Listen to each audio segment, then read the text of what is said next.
Welcome to New Life Live with Stephen Arterburn.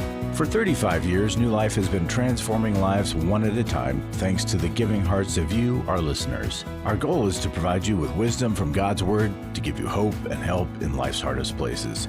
If you have a question you'd like to ask today, our phone lines are open. Call 1-800-229-3000. That number again is 1-800-229-3000. Now here's today's host, Becky Brown. Hello, everyone. We are so glad that you joined us today. We are taking your calls at 1-800-229-3000. And if you are listening on a podcast or other times when we're not on live, you can call us Monday, Tuesday, Wednesday, 1 to 3 at 1-800-229-3000, 1 to 3 Eastern. We would love to hear from you. Today, the we is Marc Cameron and JJ West. Hello, fellas. Hi, Becky. Hi, JJ. Hey, Becky. Hey, Marc. You know, it's Friday the 13th. No, not the movie. But a lot of times people get a little freaked out about superstitions. And as Steve Arterburn always says, he's just a little stitious. He's not superstitious. But, you know, it's interesting, though, because 17 to 21 million people are affected by fear of Friday the 13th. Which is fascinating to me. And also, you know, just the discussion of phobias in general and how they manifest and where, you know, you wonder from just the psychological standpoint, where do they develop? And, you know, people get afraid of spiders as well as enclosed spaces, as well as heights.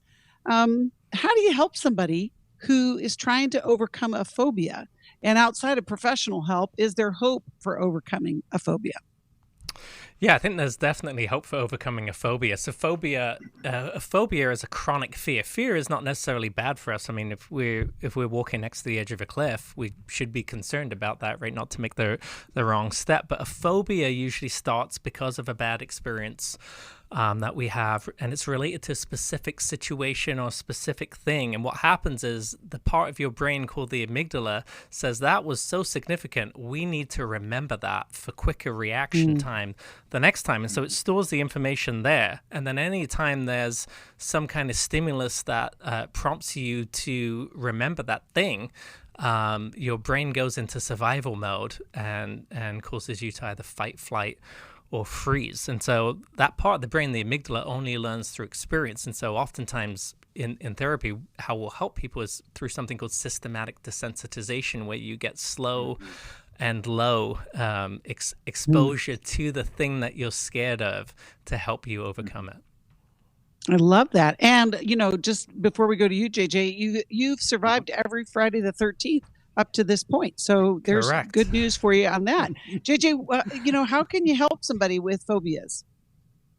Yeah, so what Marc said is absolutely true, right? There's that systematic desensitization to a phobia, but it's also important to recognize that some of my irrational response to that fear is me trying to make sure that something bad doesn't ever happen to me again. If I can be vigilant enough, if I can make sure that I keep a proper distance from that thing, or I know it's coming, then I'm going to be aware, right, that I'm going to be able to keep myself safe. And what we have to learn to do is say, I'm not in control of that. I have to trust God to be with me. That doesn't mean he's going to protect me from everything that I see as a harm, but it means that he'll be with me and he'll turn all of those things for my good.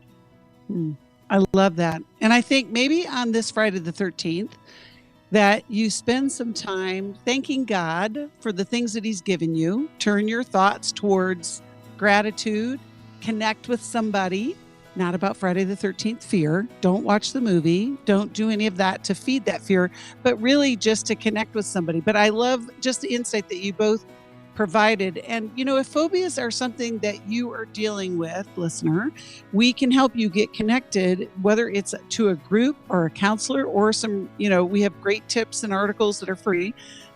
We'd love to get you free of that fear. Phobias want to lock you down. We want to set you free. And we hope to do that. You can give us a call, 1-800-229-3000. We'll be right back. It had become very apparent that some of the things I was involved with were taking over my life. In today's world, men are barraged with inappropriate content and images all day, every day. Some say that certain behaviors are just no big deal. It's just part of being a guy. But it's simply not true. It's a battleground for every man, and the opportunities to fail are everywhere. New Life's Every Man's Battle Workshop can help. After 7 years, just one weekend, a completely changed man. For over 20 years, New Life Ministries has been helping men regain their integrity and purity through their one-of-a-kind Every Man's Battle Workshop. He said, I think this is something that every man should go to. Married, dating, it was definitely life-changing. Now the workshop is coming to Washington, D.C. November 4th through the 6th. Don't wait for him to call. To find out more, call 1-800-NEW-LIFE or go to newlife.com. I just can't say enough of what New Life has done for our marriage. 1-800-NEW-LIFE.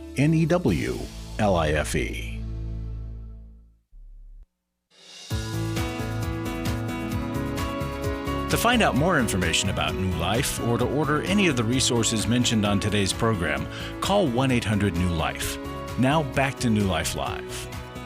Welcome back. It occurs to me that sometimes those phobias can keep us from asking for help too. And Mark and I were just chatting at the break that even in, the severe consequences from phobias going untreated are things such as hoarding, and people miss out on their life because of whether you're claustrophobic so that you don't want to deal with the stuff that's keeping you from moving forward. There's all kinds of ways that it keeps you stuck, and it's a part of the anxiety disorders, but we can help you. We want to give you help as you need it. So we're grateful to be able to offer that to you. Right now, we're grateful to have callers. You can call us at 1-800-229-3000. Right now, we're going to talk with Philip, who's calling us from Flushing, Michigan. Watches us on YouTube. Hello, Philip. How can we help you today? Hello, Becky. I just called to make a comment about the Life Recovery Connection Conference that I went to last Saturday on the Zoom. I talked Wonderful. with Stephen Arterburn and Eric Thomas. Yes. You guys are absolutely phenomenal.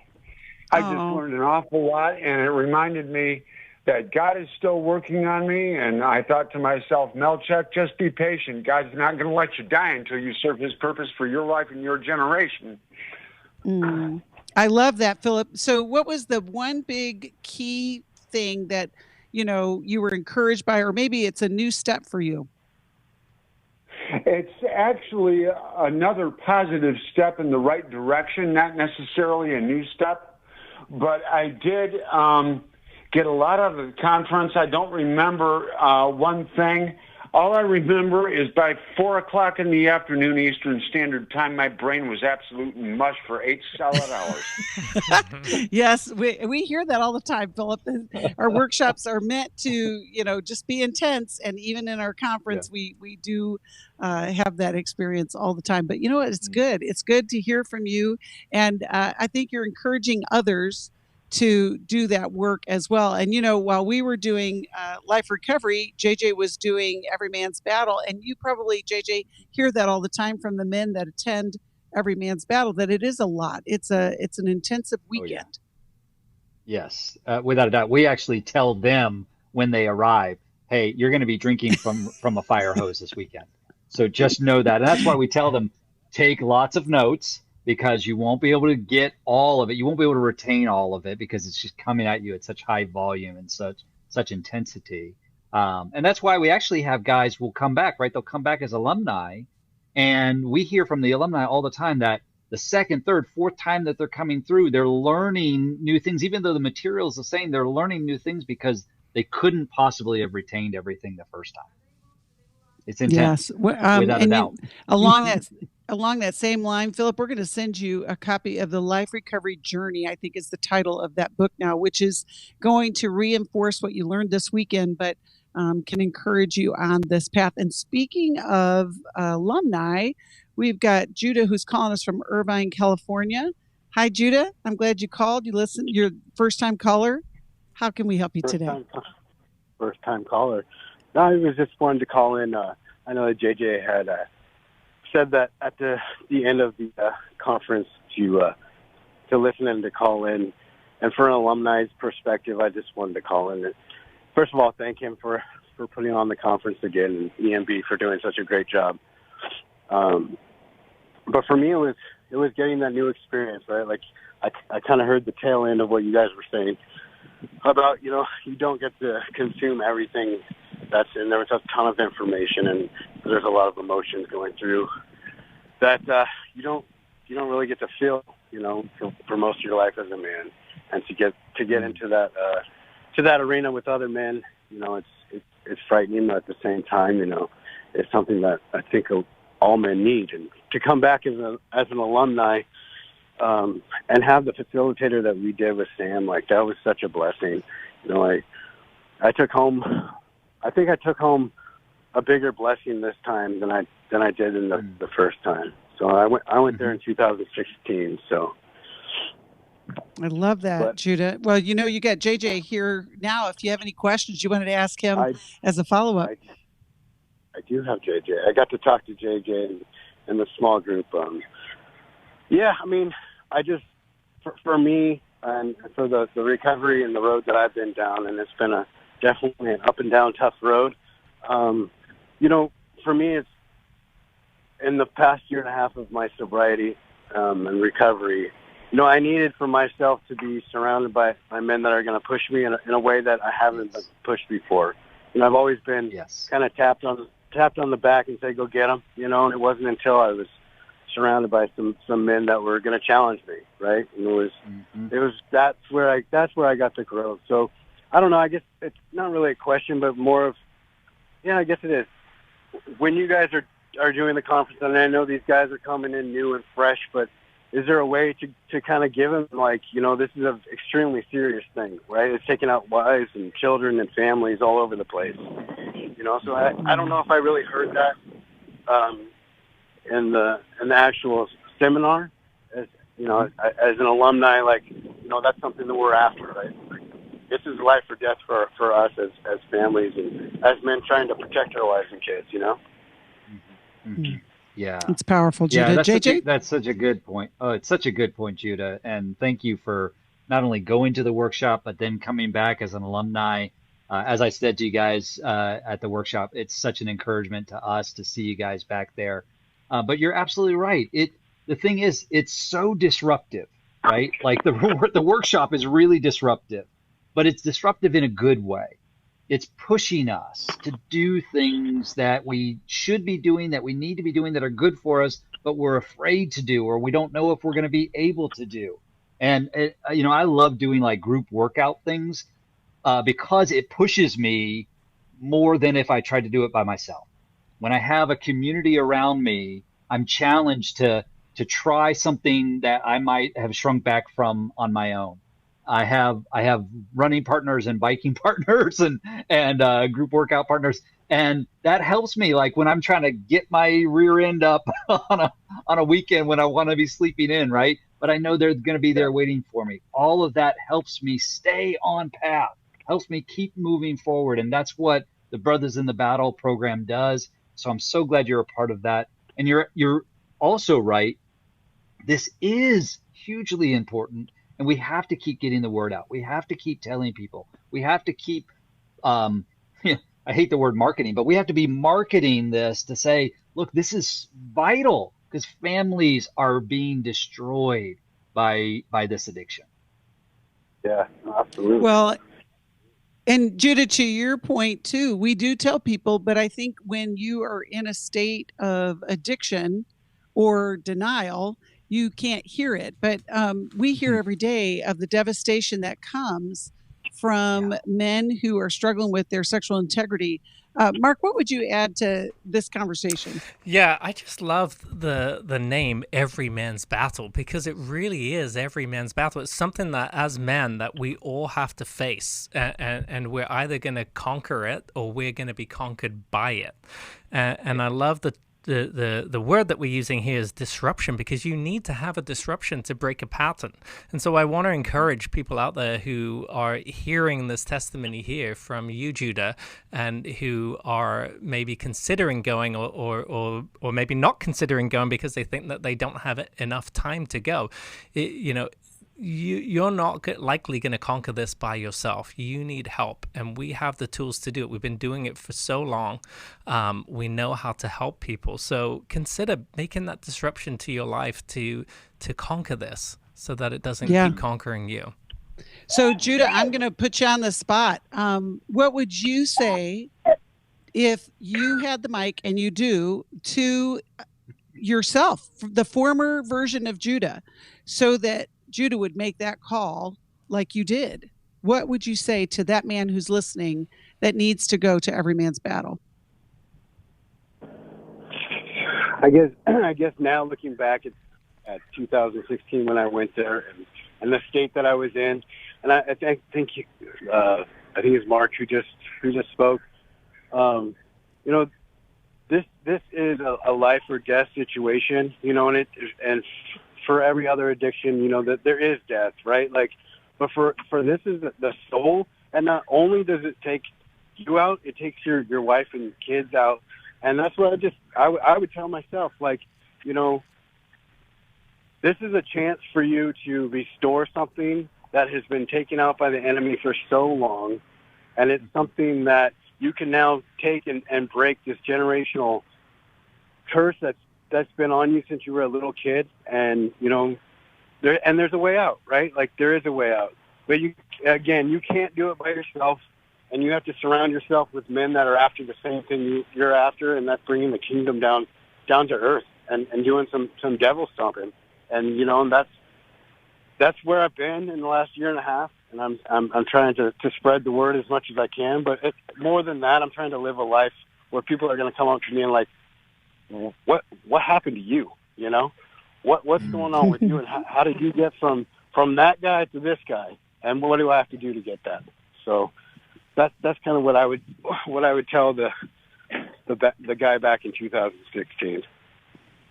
Well, you just did, which is going to be so life-changing for so many. It's great to hear you say that, Judah, because you have gone through the process. You have made the decision. You've made the choice. And I know, I think it was Marc that said it it was JJ who said, you make a choice, but you can't choose the consequences, right, JJ? Isn't that?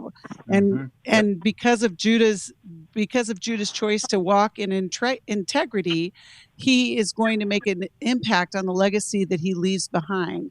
JJ, what would you add to that, to anyone who might be listening that may be questioning whether they should go? Go. Pick up the phone, call, register. You got to go. Listen, there's hope for healing. You don't have to stay locked in this endless cycle of trying and failing and feeling so worthless. There's hope for healing. There's hope for a different way of living. I just love that. Well, thank you, Judah, for calling. I'm going to let JJ pick a book that we will send to you. JJ, what would you recommend? Oh man, that's too much pressure, Becky. You can do it. I know you can. Okay, so I would say if he doesn't already have a copy of Worthy of Her Trust, that's a fantastic book, and I would recommend that one.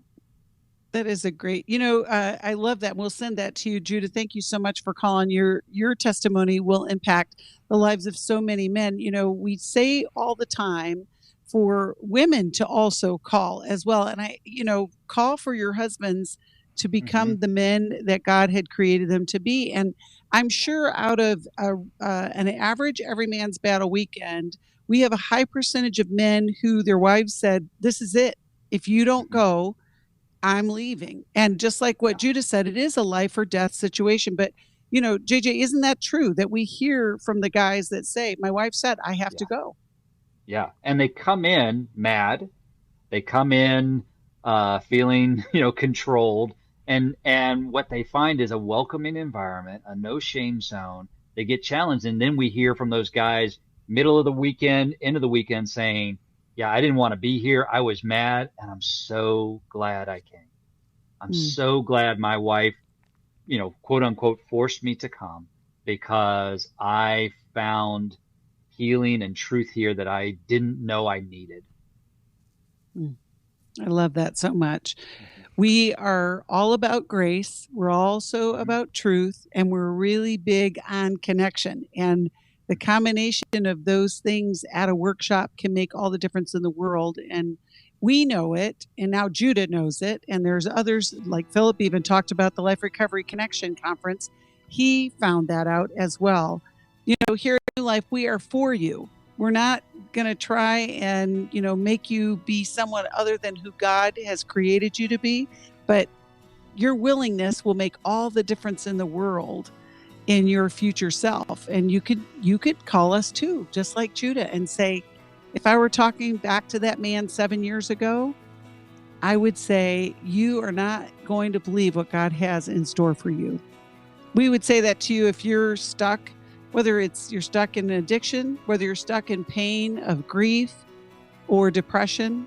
There's so many ways that we get trapped in this life, but there's hope. God offers a way out through the help of others, through the connection with others, and through his word. And we are here to help you get connected that way. We'll be right back after this break. For most of my life, I've been dealing with an opiate addiction. Why is opioid addiction quickly becoming one of our nation's biggest killers? Maybe it's because it isn't only those who are addicted who are in denial. We did what I see so many parents do, is it can't be an addiction. There's something medically wrong. It's impossible to solve a problem when you don't know what you're up against, and families will try to find any explanation except the one that will put them on the right path. Alcoholism and drug addiction is a family disease. It doesn't affect just the individual. If someone you love is abusing painkillers, know what you're up against. It's time to admit it's addiction and seek treatment. Call us today at 1-800-NEW-LIFE. We have Christ-centered partner treatment centers around the country. Call 1-800-639-5433 or visit us online at newlife.com. We just made a decision. We will do whatever it takes. 1-800-NEW-LIFE. I was sort of vaguely familiar that the 12 steps had some origination in the Bible. I found Life Recovery, and one of the things I liked so much was that it had such a broad appeal. It wasn't limited to just alcohol or drugs, that it was addressing a wide range of problems. At New Life, we believe everyone can benefit from a life recovery experience. There are life recovery groups all over the country. They take place online, in conference calls, and in person. And if there isn't one in your area, we can help you start one. We have startup materials, leaders' guides, CDs, Bibles, and more, all with discounts available for groups. Call us at 1-800-NEW-LIFE and ask for Terry Ward. The 12 Steps have long been a great help to people in recovery because much of the 12 Steps' power comes from the fact that they capture principles clearly revealed in the Bible. The 12 steps is really a pattern for all of us as Christians. Call 1-800-NEW-LIFE. That's 1-800-639-5433.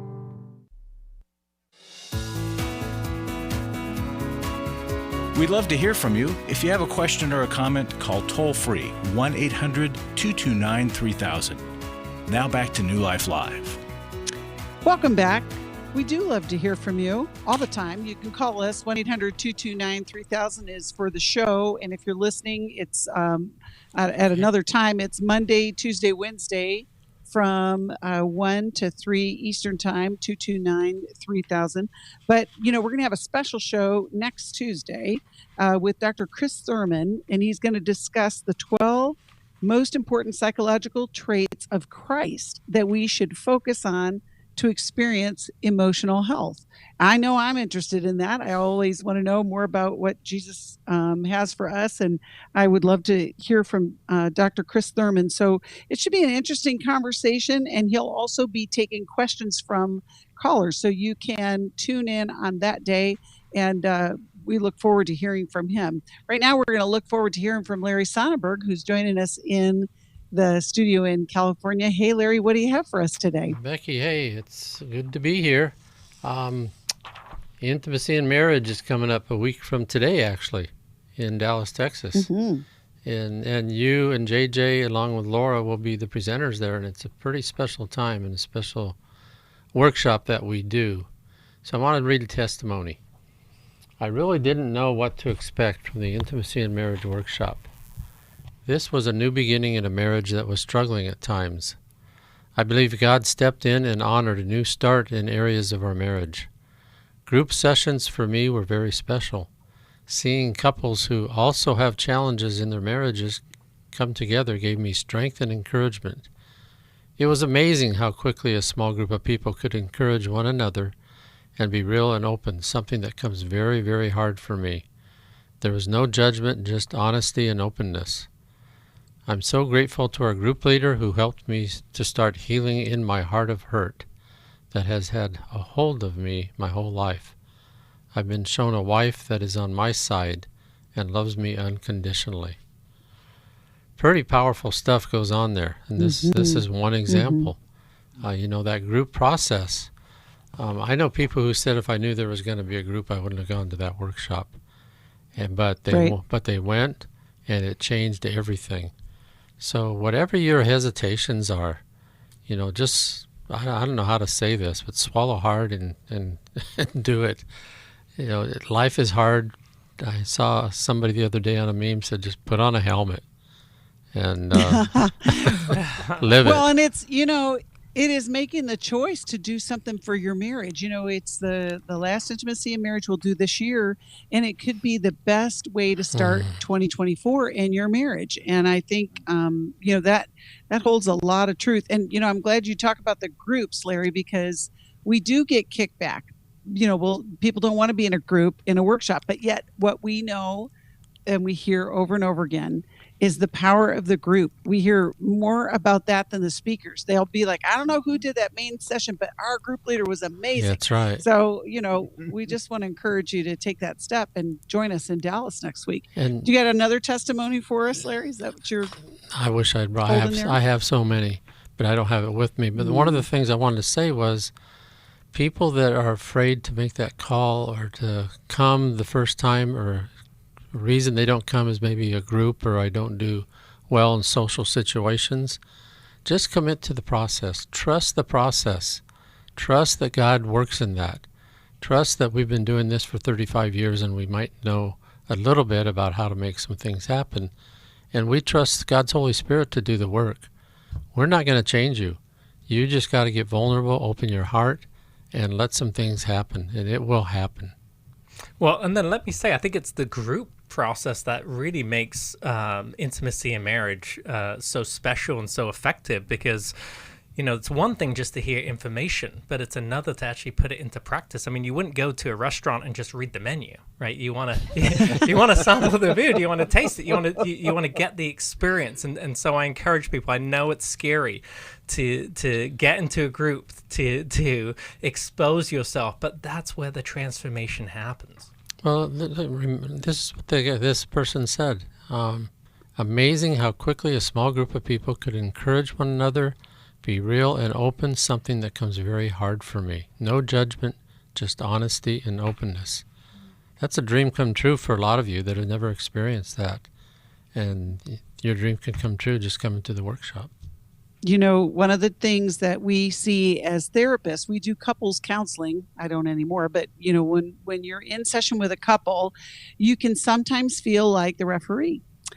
Because they want to just report what happened the last week, and you feel like you're dancing around the same trouble. I'm sure JJ and Marc have just excellent clinical skills and don't ever feel like a referee, but that was my experience. But what I have experienced in the group sessions at Intimacy and Marriage, and I've led hundreds of those groups, is when the couples hear from other couples that life is very similar, all of a sudden it's like, oh my gosh, you too, us too. Yeah. And it just is such a connecting tissue of redemption and hope. Yeah. And I know both Marc and JJ have led those groups as well. And I know that you would agree with me that sometimes you do feel like a referee, right? Not in the group. Oh, absolutely. I say never waste a good conflict, right? There's always something that you can learn from it. What's the underlying issue? What can we do better next time?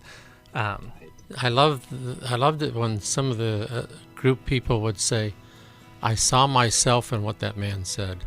When he was not supporting his wife, or when he was saying something, all of a sudden I saw me.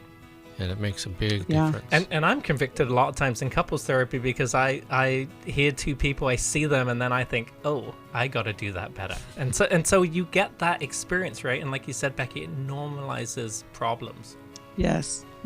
If you're married and miserable, that's not what God's plan is for you.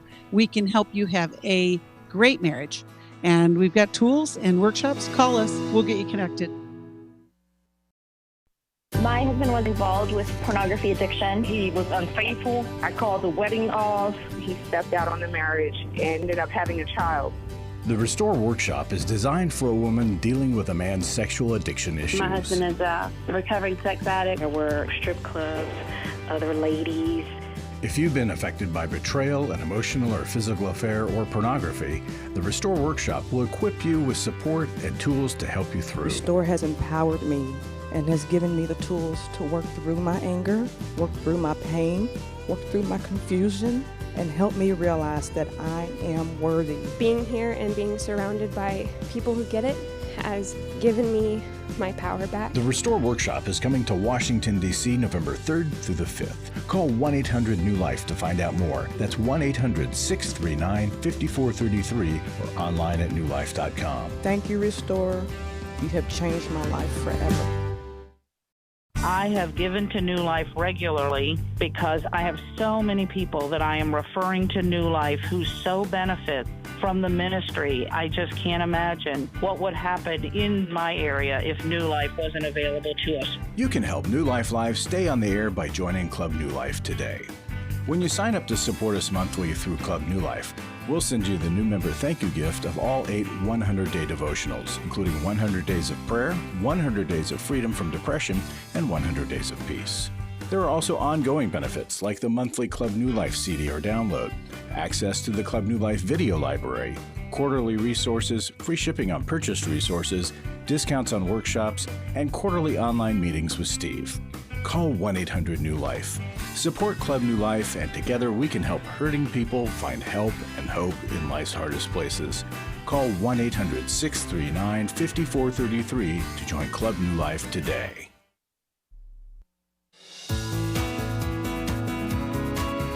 We're glad you joined us for New Life Live. To be a part of the program, call 1-800-229-3000. Now back to New Life Live. Welcome back. We are so glad that you have tuned in today. Just a side note, when you give in October, we'll thank you by sending you the book, Understanding and Loving Your College Student by Steve and Jim Phillis. And it could help if you have a college student. This is the time of year when reality starts to set in for some of those college students. They've been away from home. But we can help you with that relationship. Right now, we're going to go back to the calls, and we're going to talk with Betsy, who's calling us from Hamilton, New Jersey. Hello, Betsy. Thanks for calling. How can we help you today? Well, first of all, thank you for taking my call. I've just been really depressed lately about work and stuff because I feel like that they don't want me anymore. I feel like I've been there for 22 years, but I've had problems, and it's made me less efficient. And I feel like they just want to push me out. I'm 66 years old, and I cannot afford to retire for 4 more years, but I feel like really I don't know how I'm going to make it to the next 4 years because my morale is like in the toilet, maybe flushed down by now, and well, it's just really hard. It's hard to deal with. It's hard to be really efficient when you're really depressed and you feel like you're not welcome and stuff like that. So that's why I don't know how I'm going to make it, but I have no choice. I have to. Well, Betsy, I'm so glad you called. We're going to see if we can get a plan, a process in place. Mark, let's start with you. How can we encourage Betsy, and what can we do for her? Well, I feel for you, Betsy, because that's a really difficult situation when we are at a job and we're not fulfilled, and things don't feel like they're going so well. I mean, I hear you though, recognizing that there's depression underneath. And, one of the things about depression is it gives us a negative mindset, right? It's you really won't find anybody who has depression that has a positive mindset. They only have negative mindsets. And so then that can help, that can cause us to continue to spiral. So the first thing that I would say to you is start to deal with the depression. I don't know if are you in therapy with anyone? No, I'm not. I have a psychiatrist because I was originally diagnosed with bipolar, but my psychiatrist only does medication, and he doesn't really, he's Indian, so he doesn't even have my culture. He doesn't really understand a lot of things in my culture, in our culture, you know what I mean? So he doesn't even, he's a nice guy, don't get me wrong, he's very nice. But, I don't know, I just feel like, I don't know, I listen to his show all the time, and I listen to Sherry Kepler, and I hear that about, trauma therapy and stuff like that, because, like I told the person I was talking, I think it's Rhonda, that when I was a baby in the 50s, because I was a medical dark ager, I was I was hospitalized a number of times when I was a baby because I had some issues, medical issues, and back then they didn't let parents in to see their kids when they were, in the hospital. Things are so much different today. They understand how important it is, but they didn't back then. And I was talking to my sister because she has a PhD. Well, she's a clinical psychologist with a PhD, and her thesis, she let me read her thesis for a PhD, was about trauma therapy and stuff like that. So I asked her, I said, if you don't remember something because you were too young, but would your body remember it, even if you don't remember it? Because I was told about this stuff because I was too little. I was just like a couple months old and the first time when I had surgery and stuff like that. But she said, yeah, your body would hold that memory.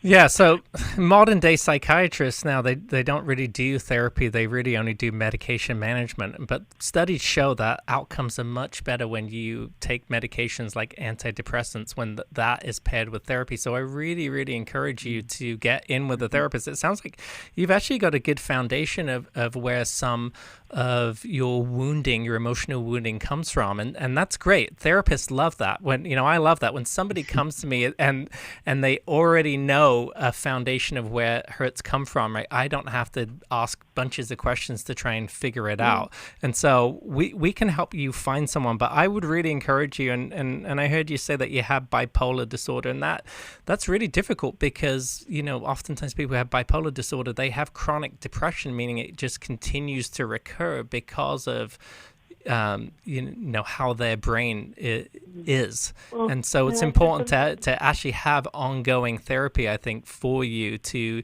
continually be able to kind of address that depression that might keep creeping up for you. Yeah, can I just say a couple of things? I know because of my psychiatric issues, I've had problems at work. I get stressed out. Really, I have panicking. I panic if things don't go right, and And I know it's been a problem. It's been an issue for me the whole last 22 years. And I just and I had this one supervisor who has always been really nasty. She's been really unsupportive, very nasty to me. She's made fun of me. She's made me humiliated and stuff like that. And she still does. I mean, she does. If she knows I'm upset, you hate that. Yeah, she's. Well, Betsy, Betsy, have you? Go ahead. Yeah. Go ahead, JJ. Go ahead, Becky. Okay. Yeah. So, Betsy, have you spoken with your HR department about this mistreatment from the supervisor? Well, I haven't really because it would be hard to prove. I mean, she's a liar. She would always just deny it and everything like that. So, and usually people just they don't believe the little guy, especially if the little guy has emotional issues and stuff like that. And, so I never say anything because nobody believes me anyhow. She never did. My supervisor never believed me. She always, she compared me negatively to other people. She didn't believe me when I told her stuff. And so, she's a bully and I just never say anything because I just didn't think anybody would take me seriously because they don't really take me seriously. Now, Betsy, we hear you, and we do take this seriously. JJ, how can we get her on just like Marc said, I think it would be important, Betsy, for you to have a counselor. You can't do this on your own. You've been trying for too long. and to have that stable person in your life. JJ, what else would you add for Betsy to take some steps forward? That's going to be so important, because part of the recovery, part of the healing is going to be, Betsy, you finding your voice. Right now, you're kind of operating as a victim, and, kind of the world is operating around me, and I'm just kind of floating along, and I don't have any control myself. I'm the little guy. They won't listen to me. They won't believe me. So part of your healing is going to be finding your voice so you can speak up for yourself, because these companies, when they have an HR department, it's so that proper policies are followed, so people are not mistreated. And so if nothing else happens, maybe just alerting the supervisor to the fact that the way she interacts with you and the way she speaks to you is not appropriate, it's not acceptable, that alone may change things, but they may have to intervene at a higher level. But part of the process is definitely going to be you beginning to recognize that you have a voice, that you have power, that you're not just a cork floating in the water wherever the wind pushes you and the waves push you, that you have some say. And it may even be that, yes, I understand you can't retire right now, is still several years out, but that doesn't mean you have to continue to work in that environment. You can actually find a different job where you're not mistreated. And I think, Betsy, one thing that a therapist can help you with, and I often do this with clients too, is to role play with them. And I role play both roles. I'll role play them and have them be their boss, whoever the significant other is, and then we'll flip the roles back.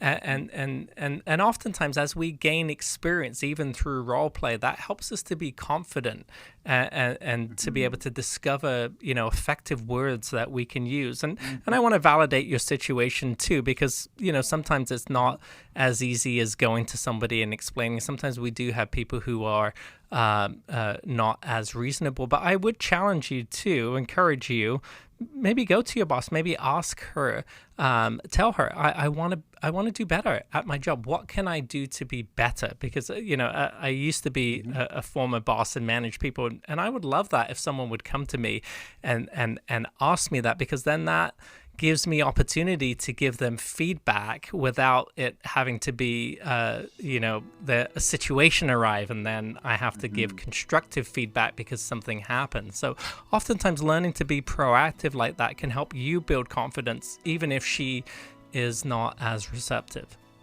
Yeah, I love that. I think we're going to send you a copy of Take Your Life Back. But Betsy, I also want to get you connected with the Life Recovery Group.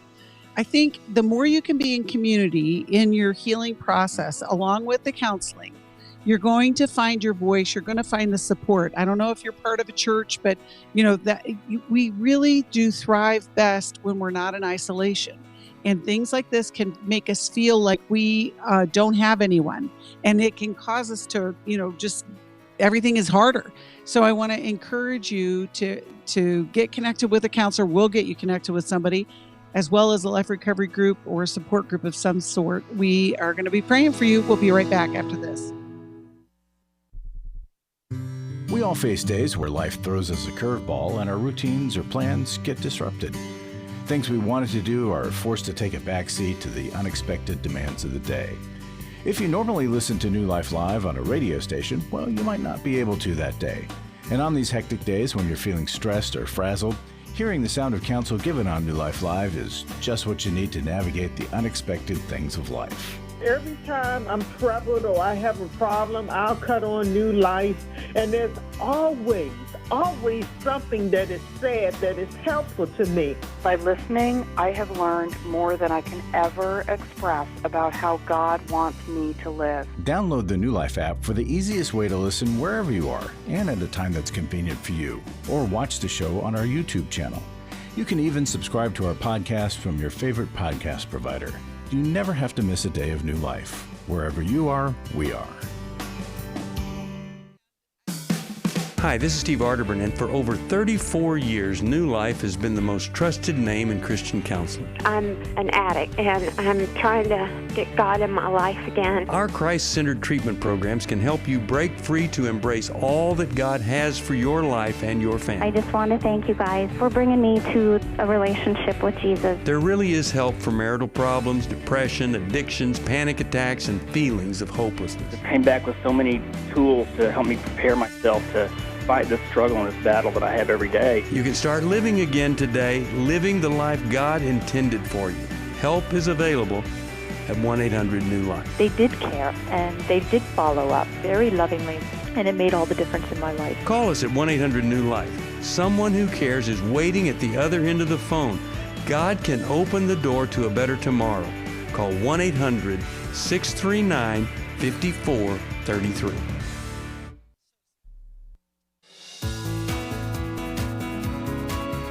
To find out more information about New Life or to order any of the resources mentioned on today's program, call 1-800-NEW-LIFE. Now back to New Life Live. Welcome back. You know, earlier this week, New Life celebrated its 35th birthday. On Monday, we celebrated 35 years of doing ministry. And so we have some recorded calls from back in the day. We got one for you today. Terry, go ahead. Okay, let's jump over here to Paula from Baltimore, Maryland. WAVA is the station. Hey, Paula, how are you? Good. Thank you for taking my call. Sure. What's going on? Good thing I have unlimited minutes on my phone. Have you been on hold a long time, Paula? It must be about a guy. No, I thought it was about how long she had to wait. Yeah, but nobody waits that long unless it's about some guy. I actually started calling like 10 minutes before the first show started. But I got through it. I'm just grateful. I have a situation. Sorry, Paula, lost you there. You're going to have to call back. Just kidding. Oh, no. You're still there. Oh, are you here? We're here. I'm kidding you. I'm totally kidding. Here. It's really fun. I have a situation where I take care of elderly people in their homes and, providing personal care and, medical needs and things like that. And I've been doing it for like 35 years. And, now and then you run into a gentleman who will, in his words, be flirtatious or, say things off the cuff and stuff. But, that's kind of as far as it goes. But I ran into a situation recently where I finally had to walk off the job because the gentleman was not a gentleman. And he just started, coming up to me, sneaking up behind me at the sink, and he would just, go into my blouse and just grope me. Okay. Oh, my gosh. Oh, my gosh. All right. I think we get the picture. Took all I could to, get him away. So what's your question for us then? I spoke to him several times, and you went back? He was always making comments, sexual innuendos, and saying, things. And now, is this an elderly person or? Well, he's 79, and he had cancer, has cancer, and I was taking care of he and his wife both. Does he have dementia? Not at all. No. So he's totally with it, aware, and everything. He knows what he's doing. Totally. I mean, he still works and has his own big company, and so he's all there. Just had physical needs. Okay, so what's the question for us? We get the picture. I guess my question is, what are my options as far as a Christian goes? Now, he's not a believer or Christian at all, and he says women love to be raped, and it's I wouldn't. Okay, Paul. What do you mean? What are your options? Why would you go back there? These aren't options. See, I left. Okay, what's your question for us though? I want to know what I should do about this. Okay, now as a Christian. Okay, I think as a Christian, you tell him, hey, I've been doing this for a long time, and one of the occupational hazards is sometimes you end up with an assignment and someone's inappropriate. You're being inappropriate.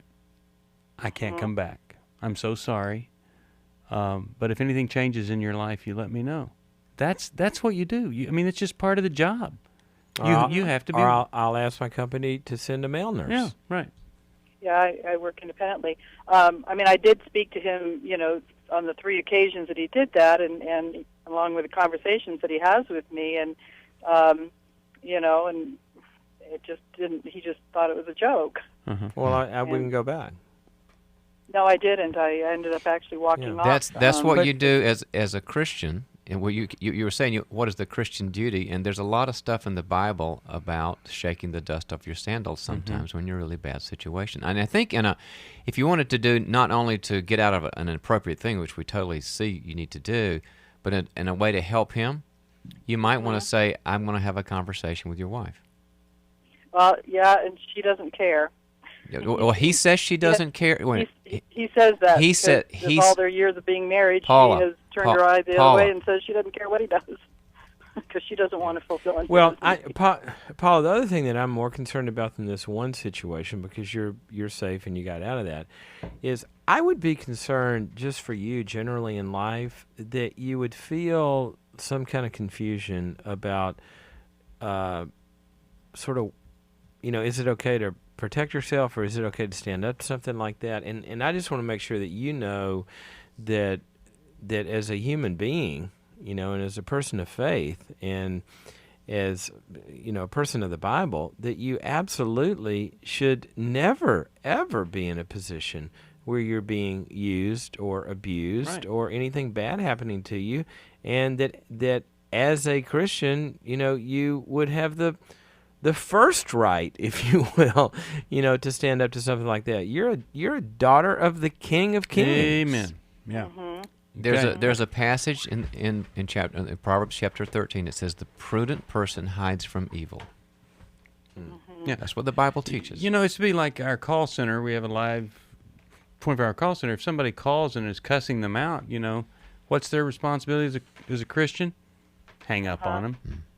So it's just, I'm surprised that it's a mystery to you at this point about what to do, because it's just part of being a home health care professional. Yeah, the reason I did call, or there might be some confusion, is he did the same thing to a friend of mine who took care of me before I came on board, and she was filling in for me until I came on board, and then she doesn't want to do anything, and people kept saying, we both should pursue it legally and teach him a lesson type of thing, and since he wasn't listening to words, and that's certainly an option. Then someone says, well, will others be in a similar situation if we don't report him? And so that's kind of where the confusion lies. People say I shouldn't be concerned about him. I should do what is legally. Well, you're concerned about him and legally and you. Those aren't. Those are both ands. What's that? I said it's not like. If you do something legal, it's not that you're not concerned from him. You said, oh, maybe I shouldn't be concerned from him. If you do something legal, you are concerned from him. You're concerned that he learn limits and responsibility and get into control. So it's a loving thing to do. Yeah, all right. We're glad that you called, and I hope that we've been helpful here. Boundaries is a great book. I was thinking of Who's Pushing Your Buttons. Who's How to Pushing Your Handle Buttons? Difficult Great. People. I was thinking Boundaries because that book is right next to Healing Stones on the bestseller list. But yeah, just a little joke there. Who's Pushing Your Buttons? Actually, he's trying to unbutton her buttons. That's worse. That's just not okay. That's not okay. No, and I am glad Henry pointed out when it says a woman's a weaker vessel, it really is saying she's like fine china. Not that she's some wimpy thing to be walked on, but to be treated with respect. Us men, we're common pottery, but the woman, fine china. See, they've been giving wisdom for so many years. It's interesting. Paula's call, the fact that she was still trying to endure it was unacceptable situation. And I just think that that's so powerful in our own lives, recognizing what is wrong is wrong. It's not, you don't have to continue to endure it. I don't know, JJ or Mark, how would you have handled that? Well, I think they gave appropriate advice there, and I liked what they were getting to at the end, is that these things are not mutually exclusive, right? Caring for others and standing up and holding your boundaries, those are not two separate things. Those are the same things, right? And so sometimes doing the most loving thing is doing a difficult thing for someone and allowing them to experience the consequence of their behavior. Mm-hmm. Yeah, that's been JJ? The running theme today, right? Like we've and our previous show as well, right? That you can choose a choice, but you can't choose a consequence. Like, so actions have consequences, and this man who was misbehaving, who was being abusive in the way that he was treating these in-home nurses, he needed to face consequences for his actions because he wasn't willing to change just because it was inappropriate. He was going to try and continue to get away with as much as he could get away with until he had to face a consequence. Well, if you are dealing with consequences of somebody else's behavior, we can help you. We can help you get with those boundaries, make a better choice. We are so grateful that you joined us today. Thank you, JJ. Thank you, Mark. Thank you, listeners. We'll see you next time. If you need help, give us a call. Thanks for listening. We hope this program has helped you by giving you insights for handling the challenges you face in your life. We want you to know that we're here for you, but you also need to know that New Life Live is a listener-supported ministry. To make your donation or to get any of the resources mentioned on today's program, call 1-800-NEW-LIFE. That's 1-800-639-5433, or write to us at New Life Ministries, P.O. Box 1029, Lake Forest, California, 92609. Please join us again on Monday for New Life Live. Hi, thank you for watching New Life Live. You know, New Life Live is a Christian counseling program where we deal with the hard questions about life, relationships, kids, free choice, freedom of will, whatever. It's all right there on New Life Live every day, every weekday, 1 p.m. Eastern, 10 a.m. Pacific. If you want to call into the live broadcast, you can find the schedule on newlife.com or click the social media link right below. You can see every episode of New Life Live on the New Life YouTube channel. Watch it with a friend, watch it later. Be sure to subscribe and hit that bell so you'll never miss another episode. So if you want to listen on the go, download the app. The link is right below. And I hope if you need some information, if you want to get some help, you'll call us at 1-800-NEW-LIFE. And I'll see you next time.